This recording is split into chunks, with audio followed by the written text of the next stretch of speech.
baiklah, perkenalkan nama saya Rima Marti dengan NIM 2522074 dari kelas PTIK 6B. Di sini saya akan menjelaskan beberapa materi dengan mata kuliah yaitu jaringan nirkabel, dan dosen pengampu saya yaitu Pak Rian Amanda, MPDT. Di sini materi yang akan saya jabarkan yaitu yang pertama mengenai antena, yang kedua yaitu mengenai internet satelit, yang ketiga yaitu mengenai jaringan seluler, dan yang keempat yaitu jaringan ADO. Nah, baiklah, masuk kepada penjelasan yang pertama yaitu penjelasan tentang antena. Nah, di sini dapat diartikan antena adalah struktur logam atau perangkat elektronik yang digunakan untuk mentransmisikan atau menerima gelombang elektromagnetik dalam sistem komunikasi. Antena juga bertindak sebagai transgender, artinya mengubah sinyal listrik dari pemancar menjadi gelombang radio, dan juga bisa jadi sebaliknya, yaitu mengubah gelombang radio menjadi sinyal listrik. Di sini antena tersebut adalah salah satu elemen penting dalam semua komunikasi nirkabel, baik untuk suara, data, maupun video. Masuk kepada konsep dasar fisik antena tersebut. Yang pertama yaitu adanya gelombang elektromagnetik, artinya terdiri dari medan listrik dan medan magnet yang saling tegak lurus, dan keduanya juga tegak lurus terhadap arah lambatnya. Jadi antena ini yaitu medan listrik dan terdiri dari medan listrik dan medan magnet yang saling tegak lurus, dan keduanya juga saling tegak lurus terhadap arah lambatnya tersebut. Nah, yang kedua yaitu antena tersebut yaitu memancarkan gelombang elektromagnetik ke udara pada frekuensi tertentu. Artinya antena ini memancarkan sebuah gelombang ke udara. Yang ketiga itu kinerja antena tergantung pada panjang gelombang atau lambda dan frekuensi atau F sinyal yang dikirim. Jadi antena ini adalah kecepatan cahaya atau lambda, di mana kecepatan cahaya tersebut adalah sama besar dengan gelombang listriknya. Yang keempat yaitu resonansi, artinya antena yang paling efisien jika panjang fisiknya sesuai dengan panjang gelombang atau kelipatan dari panjang gelombang tersebut. Setelah masuk kepada konsep dasar antena tadi, maka kita akan membahas komponen atau bagian dari antena tersebut. Yang pertama yaitu adanya elemen. Nah, elemen ini berfungsi sebagai bagian utama yang bisa mengeluarkan atau menangkap gelombang elektromagnetik tersebut. Yang kedua yaitu adanya feeder. Feeder ini berfungsi sebagai kabel atau saluran transmisi antara pemancar atau penerima dari antena tersebut. Yang ketiga yaitu adanya balon, yaitu penghubung antara kabel-kabel krusial atau unblasted dengan antena, yaitu balanced. Jadi balon ini adalah penghubung antara kabel yang koaksial dengan antena tersebut. Yang keempat adanya direktor. Direktor ini adalah berfungsi sebagai elemen tambahan untuk memperkuat arah radiasi. Yang selanjutnya yaitu adanya reflektor. Reflektor ini mempunyai fungsi sebagai memantulkan gelombang ke arah elemen utama untuk memperkuat sinyal. Dan yang terakhir yaitu adanya ground plane. Ground plane ini adalah permukaan logam yang memantulkan sinyal digunakan pada antena monopol. Jadi komponen dari antena tersebut adanya elemen radiator, feeder, balon, direktor, reflektor, dan ground plane. Nah, setelah kita membahas dari definisi, konsep dasar, dan komponen dari antena tersebut, adanya tujuan dari penggunaan antena ini. Salah satunya, tujuan yang pertama yaitu menghubungkan perangkat dengan media transmisi nirkabel. Jadi, tujuan antena ini juga memiliki tujuan yang bisa menghubungkan perangkat kita, misalnya HP kita, dengan media transmisi atau sinyal. Yang kedua yaitu ada tujuannya yaitu menyediakan jalur komunikasi dua arah. Dua arah ini dapat dicontohkan seperti transmit dengan receiver. Yang ketiga yaitu memastikan efisiensi dan arah pancaran sinyal sesuai dengan kebutuhan. Contohnya tuh ke segala arah atau fokus ke satu arah saja. Kita bisa mengatur antena ini bisa dipancarkan ke arah mana saja. Nah, setelah itu, setelah adanya tujuan antena tadi, maka masuklah kepada manfaat dari penggunaan antena ini dalam teknologi modern. Yang pertama, adanya manfaat untuk media komunikasi. Artinya, antena ini bisa bermanfaat untuk media komunikasi. Salah satunya pada radio, televisi, walkie-talkie, atau komunikasi militer. Pada radio, kita bisa melihat, atau radio lama, kita bisa melihat adanya antena yang bisa kita arahkan untuk mendapatkan sambungan dari saluran radio tersebut, walkie-talkie atau komunikasi militer. Yang kedua yaitu data dan internet. Antena ini juga bermanfaat untuk penggunaan data dan internet seperti Wi-Fi, Bluetooth, 4G, 5G, satelit internet atau Starlink, dan lain-lain. Antena ini juga bermanfaat pada bidang transportasi, misalnya yaitu GPS di kendaraan dan pesawat, dan yang kedua yaitu adanya radar cuaca dan navigasi penerbangan. Di sini antena juga bermanfaat untuk smart city atau IoT. Artinya antena ini juga berguna untuk adanya penggunaan pada kamera CCTV nirkabel, sensor kata pintar, dan smart home. Setelah membahas manfaat dari antena tadi, maka masuklah kepada karakteristik penting pada antena tersebut. Yang pertama, kita akan membahas karakteristik yaitu gain atau penguatan. Artinya, kemampuan antena memfokuskan daya ke arah tertentu. Antena tersebut memiliki kemampuan untuk fokus ke arah tertentu. Misalnya, kita arahkan antena kita ke arah barat, maka akan mendapatkan sinyal atau radio dari saluran yang berarah dari sana. Yang kedua yaitu adanya bandwidth. Bandwidth ini adalah rentang frekuensi di mana antena bekerja secara efisien.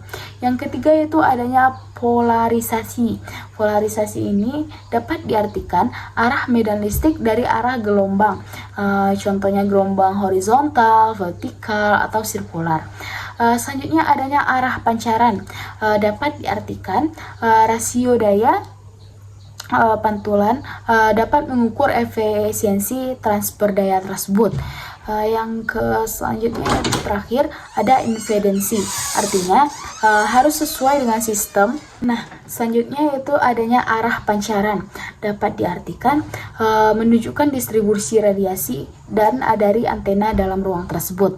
Yang kelima yaitu VSWR, artinya rasio daya pantulan mengukur efisiensi transfer daya. Yang terakhir yaitu adanya impedansi. Impedansi ini yaitu harus sesuai dengan sistem, biasanya 50 ohm untuk menghindari kerugian. Nah, di sini juga kita dapat membahas jenis-jenis dari antena itu. Yang pertama dapat kita uraikan yaitu jenis antena dipole. Artinya antena yang paling dasar artinya antena tersebut antena yang paling dasar, 2 batang logam dan digunakan pada radio dan TV anak. Nah, pada TV analog. Nah, di sini antena dipole bisa kita lihat pada radio dan TV analog yang TV lama tersebut. Yang kedua yaitu adanya antena monopole, seperti dipole setengah menggunakan ground plane, sering dipakai pada mobil. Nah, di mobil kan kita dapat melihat adanya antena. Nah, antena yang dipakai di mobil tersebut adalah antena monopole. Yang ketiga yaitu adanya antena Yagi Uda. Nah, di sini antenanya sudah agak meningkat, seperti arahnya sudah kuat, banyak digunakan di TV rumah dan komunikasi radio amatir. Yang ketiga adanya parabola. Di sini fokusnya sangat tinggi dan cocok untuk satelit dan radar. Nah, parabola yang sudah lama biasa kita pakai yaitu pada TV-TV yang TV tabung, TV biasa, dan lain-lain. Yang keempat itu adanya jenis antena. Nah, yang kelima yaitu adanya antena helix. Nah, antena ini dapat digunakan untuk sinyal frekuensi yang tinggi dan banyak digunakan pada satelit dan di ruang angkasa. Yang keenam yaitu adanya patch atau microstrip. Artinya antenanya datar dan tipis, digunakan di HP, drone, dan perangkat militer. Adanya yang selanjutnya itu adanya antena lock periodik. Di sini digunakan untuk jangkauan frekuensi lebar seperti antena pengukur pada spektrum. Yang kedelapan adanya antena loop. Antena loop ini berbentuk seperti lingkaran dan cocok untuk frekuensi rendah. Yang terakhir adanya antena Horde antena. Artinya digunakan dalam sistem radar untuk atau gelombang mikro yang berbentuk corong. Di sini setelah kita membahas beberapa manfaat, karakteristik, dan jenis dari antena tadi, maka dapat kita contohkan penerapan dari antena tersebut pada kehidupan sehari-hari. Misalnya, yang pertama yaitu adanya antena pada TV digital. Dapat digunakan untuk menerima siaran digital dari stasiun pemancarnya. Yang kedua yaitu adanya antena WiFi atau router. Di sini dapat digunakan untuk menyebarkan sinyal internet ke seluruh ruangan. Yang ketiga itu adanya antena HP atau smartphone.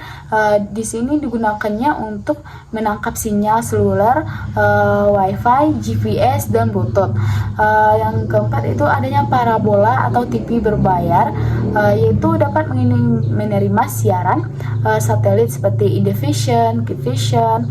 Yang kelima yaitu adanya walkie-talkie. Di sini komunikasi antara petugas keamanan atau polisi dalam jarak tertentu. Yang selanjutnya adalah GPS mobil atau motor. Dapat digunakan untuk menerima sinyal dari satelit navigasi. Nah, selanjutnya adanya GPS mobil atau motor yang digunakan untuk menerima sinyal dari satelit navigasi untuk penentuan lokasi. Selanjutnya itu adanya radio VM di mobil. Di sini dapat digunakan untuk menangkap sinyal dari siaran radio lokal. Yang selanjutnya itu remote drone. Artinya dapat digunakan untuk komunikasi dua arah antara drone dengan pengendali via antena frekuensi. Yang terakhir adalah CCTV wireless. Di sini dapat menggunakan antena WiFi untuk koneksi internet tanpa kabelnya. Jadi dapat disimpulkan, antena adalah salah satu komponen vital dalam dunia komunikasi modern. Tanpa antena, teknologi seperti Wi-Fi, 5G, GPS, televisi, komunikasi satelit, dan internet kabel tidak akan dapat berfungsi. Dengan memahami jenis, fungsi, dan cara kerja dari antena tersebut, kita bisa lebih memahami bagaimana informasi berpindah secara nirkabel dari salah satu titik ke titik lainnya, baik di bumi maupun di luar angkasa. Setelah kita membahas antena tadi, masuk kepada pembahasan yang kedua yaitu internet satelit. Internet satelit dapat diartikan yaitu bentuk konektivitas internet yang menggunakan satelit komunikasi untuk mengirim dan menerima dari pengguna di bumi. Nah, layanan ini berguna untuk menyediakan akses internet di lokasi yang sulit dijangkau, seperti pedalaman, pulau terpencil, pegunungan, dan area tanpa infrastruktur kabar seperti fiber optik atau jaringan seluler tersebut. Di sini, internet satelit itu bekerja dengan cara mentransmisikan sinyal data melalui udara ke satelit orbit, kemudian dikirim kembali ke stasiun bumi dan ke jaringan internet global. Di sini dapat juga kita ulas cara kerja umumnya, yaitu yang pertama, penggunaan mengakses internet melalui antena parabola dan modem. Yang kedua yaitu sinyal dikirim dari antena ke satelit di orbit. Yang ketiga yaitu satelit meneruskan sinyal ke stasiun bumi yang terhubung ke backhaul internet global. Yang terakhir yaitu proses sebaliknya terjadi saat menerima data. Di sini juga kita dapat mengulas yaitu komponen atau bagian dari sistem internet tersebut. Yang pertama yaitu adanya satelit, dapat diartikan bisa dengan GEO atau Geostationary Earth Orbit atau LEO. Yang kedua yaitu VSAT, yaitu artinya Very Small Aperture Terminal. Artinya antena parabola pengguna akhir biasanya berdiameter kecil dari 3 meter. Yang ketiga yaitu adanya modem satelit. Modem satelit ini dapat diartikan mengkonversi sinyal digital dari perangkat ke bentuk RF dan sebaliknya. Di sini dapat juga kita bahas tujuan dari penggunaan internet tersebut. Yang pertama, tujuannya yaitu dapat menyediakan akses internet universal, artinya terutama di lokasi tanpa infrastruktur darat. Yang kedua yaitu menjembatani kesenjangan digital antara kota dan desa. Seperti contohnya, internet satelit ini berguna di daerah terpencil yang belum ada sinyal, belum masuk ke semua sinyalnya di tempat tersebut. Yang ketiga itu memastikan komunikasi tetap tersedia saat bencana alam merusak infrastruktur.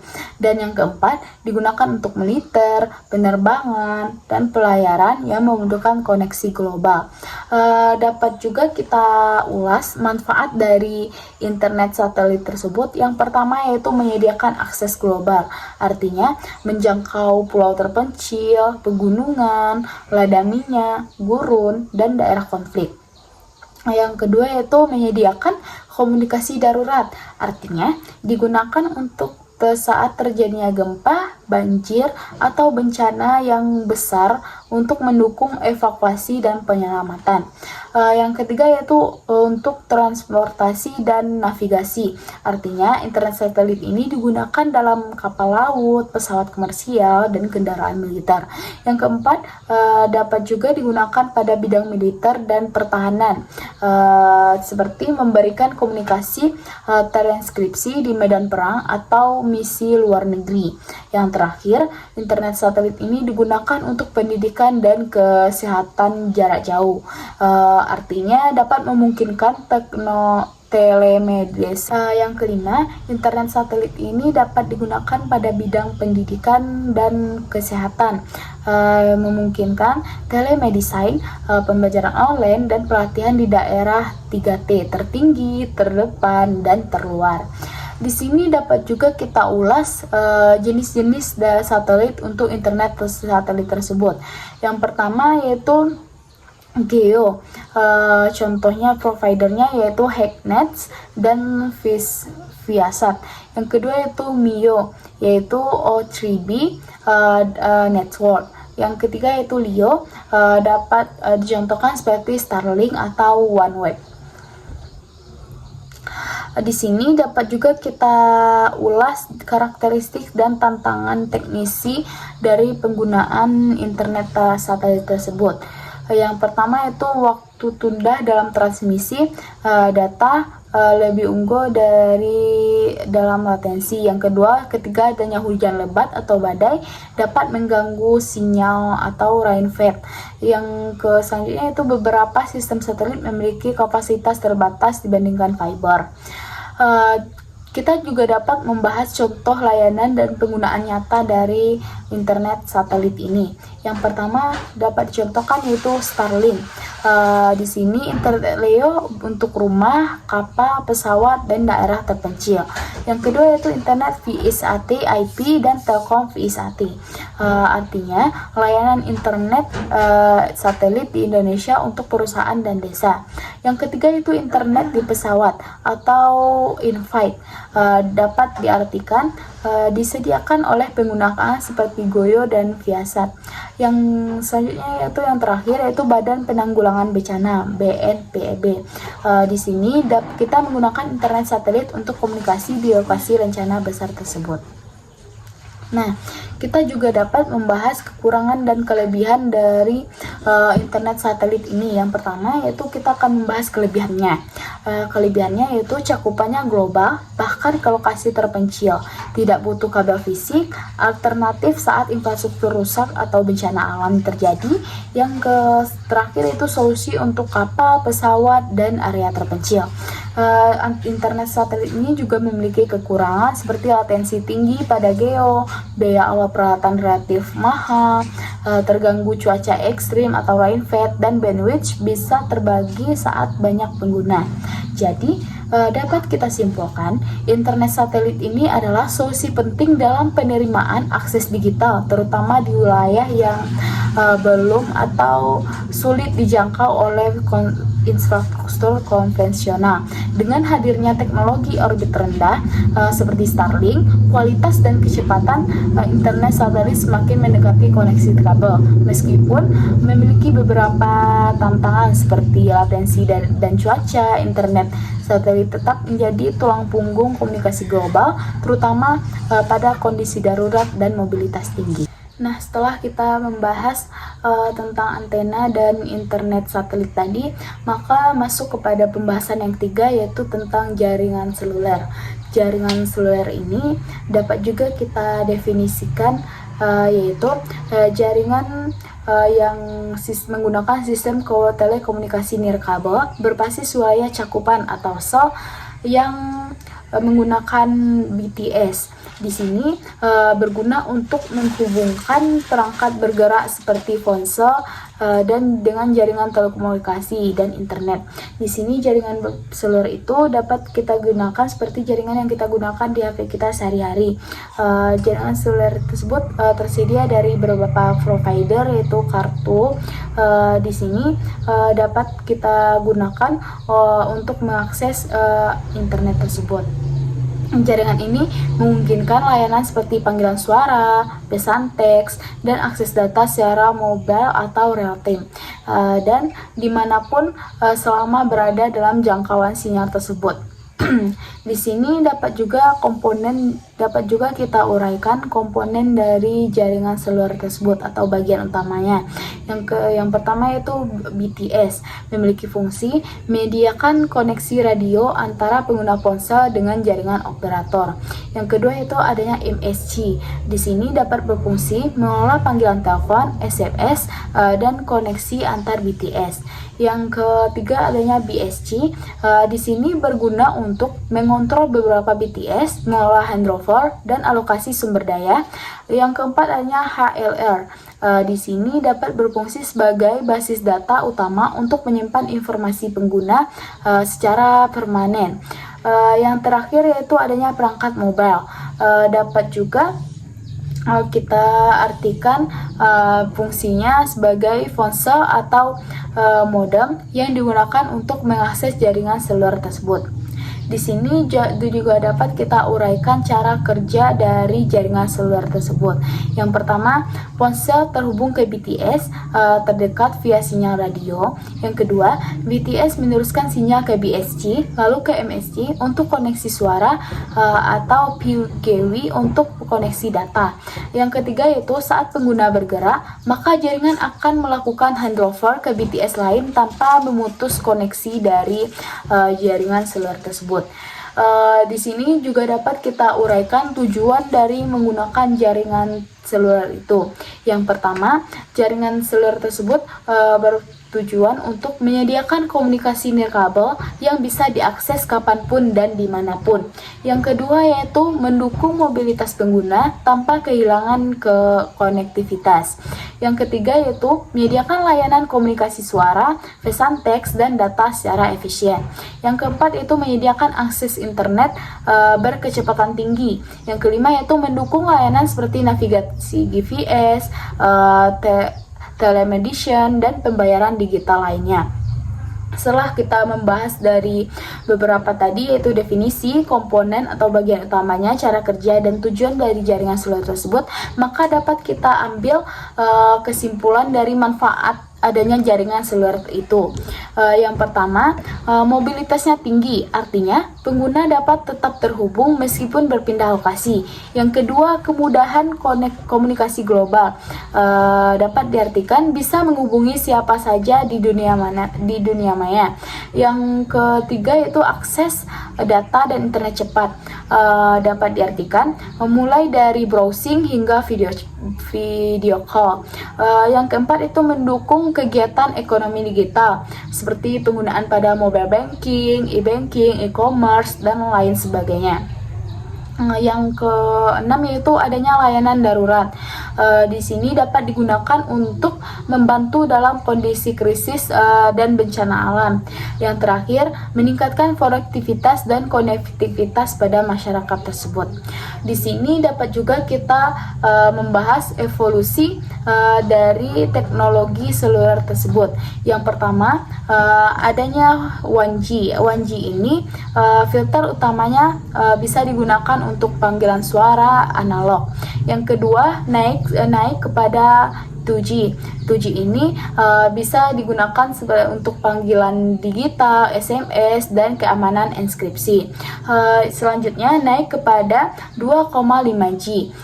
Di sini berfungsi sebagai akses internet dasar atau MMS. Di sini internetnya masih agak lambat. Setelah 2,5G tersebut masuk kepada 3G. Nah, pada jaringan 3G ini kita bisa melakukan video call, mobile internet, dan multimedia. Selanjutnya masuk meningkat lagi ke 4G. Nah, di 4G ini kita juga bisa digunakan untuk streaming HD atau video call yang lebih cepat, browsing internet dan lebih cepat. Yang terakhir, meningkat kepada 5G. 5G ini adalah latensi ultra rendah, IoT masif, dan kendaraan otomotif atau otonom. Di sini dapat juga kita bahas tentang kelebihan dan kekurangan dari jaringan seluler tersebut. Yang pertama, kita akan membahas kelebihan dari jaringan tersebut. Yang pertama, aksesnya luas dan real time. Yang kedua, mobilitas tinggi tanpa konektivitas fisik. Yang ketiga yaitu mendukung berbagai layanan digital inovatif dan terus berkembang hingga 5G dan 6G. Kekurangannya juga terdapat. Yang pertama yaitu kualitas sinyal terganggu oleh lokasi dan cuaca. Yang kedua yaitu kepadatan pengguna bisa menyebabkan kemacetan. Yang ketiga yaitu infrastruktur mahal di daerah terpencil. Dan yang keenam yaitu potensi ancaman keamanan dan privasi data. Di sini juga dapat kita uraikan contoh penggunaan dalam kehidupan nyata. Yang pertama, kita dapat contohkan pada telekomunikasi pribadi. Di sini kita bisa menggunakan telepon, SMS, dan chat melalui jaringan 3G, 4G, dan 5G. Yang kedua yaitu menggunakan mobile banking. Di sini bisa digunakan untuk transaksi keuangan via aplikasi di jaringan 4G dan 5G. Yang ketiga yaitu transportasi online.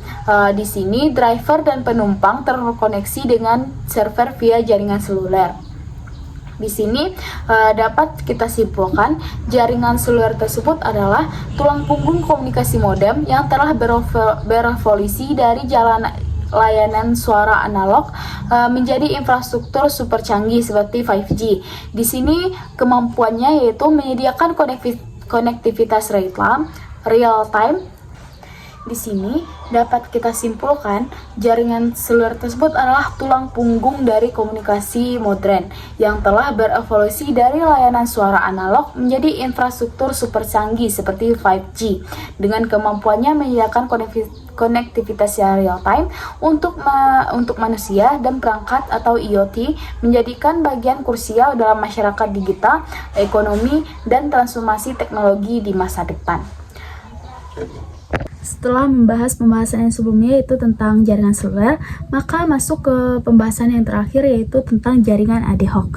Jaringan ad hoc ini dapat kita definisikan, yaitu jaringan nirkabel tertemporer yang terbentuk secara spontan antar perangkat atau node tanpa memerlukan infrastruktur yang tetap seperti router, access point, atau BTS. Setiap perangkat dalam jaringan tersebut berfungsi ganda sebagai pengirim data sekaligus sebagai router atau penerus data bagi perangkat lainnya. Di sini jaringan tersebut fleksibel dan cocok digunakan pada situasi darurat, militer, atau lokasi terpencil di mana pemasangan infrastruktur jaringan ini konvensional dan tidak memungkinkan. Setelah mengetahui definisi dari jaringan ad hoc tadi, maka kita akan membahas cara kerja dari jaringan tersebut. Yang pertama, perangkat yang ingin berkomunikasi membentuk koneksi langsung satu sama lain. Yang kedua, data ditransmisikan secara multi-hop atau melalui perangkat lain sehingga jembatan jika perangkat tersebut bertujuan di luar jangkauannya langsung. Yang ketiga, setiap node dalam jaringan harus menentukan jalur terbaik untuk mengirim data menggunakan protokol routing atau HDHOC. Di sini terdapat juga beberapa komponen dari atau bagian utama dari jaringan tersebut. Yang pertama itu node atau node atau perangkat. Fungsinya yaitu bertindak sebagai pengirim, penerima, dan router untuk lalu lintas data. Yang kedua, ad hoc routing protocol berfungsi menentukan jalur data antar node, contohnya ODV, DSR, dan OSR. Yang ketiga yaitu koneksi nirkabel berfungsi untuk Wi-Fi, Bluetooth, Zigbee, dan lain-lain sebagai media transmisi.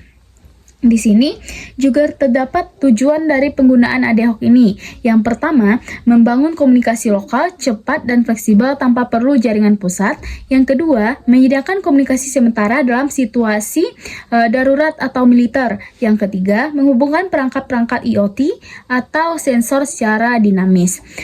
Setelah membahas tujuan, komponen, dan cirinya, maka kita masuk kepada manfaat dari jaringan ad hoc ini. Yang pertama, manfaatnya yaitu fleksibilitasnya tinggi, artinya bisa dibentuk kapan saja dan di mana saja. Yang kedua, biayanya rendah, maksudnya tidak memerlukan infrastruktur jaringan tambahan. Yang ketiga, skalabilitas, berarti bisa diperlukan seiring bertambahnya perangkat. Yang keempat yaitu resiliensi terhadap kegagalan pusat, artinya tidak tergantung satu titik atau decentralized.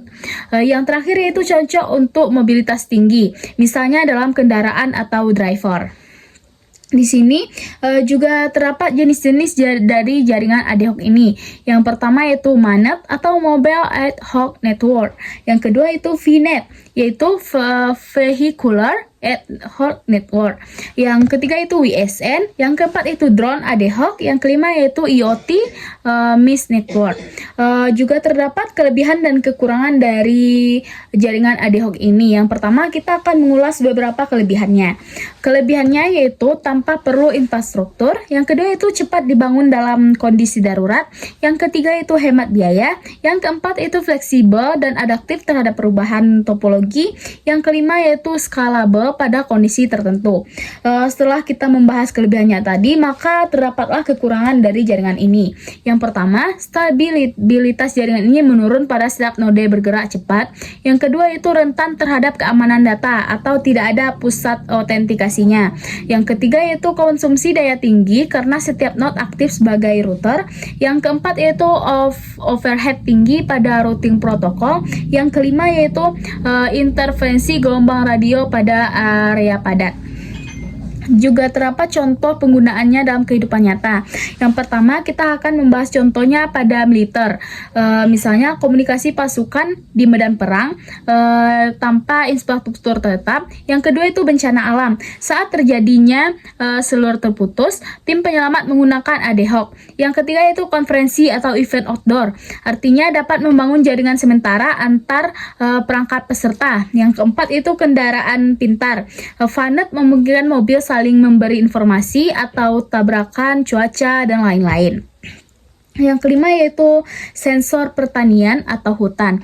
Artinya menggunakan WSN untuk memantau kelembapan tanah, suhu, deteksi api, dan lain sebagainya. Yang terakhir yaitu adanya smart home. Artinya perangkat IoT rumah terhubung dalam jaringan mesh atau ad hoc tanpa router. Di sini dapat kita simpulkan jaringan ad hoc adalah solusi cerdas, fleksibel, dan hemat biaya untuk komunikasi sementara yang tidak tergantung pada infrastruktur tetap. Meski menghadapi tantangan seperti keamanan, mobilitas, dan skalabilitas, kemajuan teknologi seperti protokol adaptif dan integrasi dengan AI membuat jaringan ad hoc semakin relevan di era komunikasi modern ini. Nah, sekian penjelasan materi dari saya. Sekian, terima kasih. Assalamualaikum warahmatullahi wabarakatuh.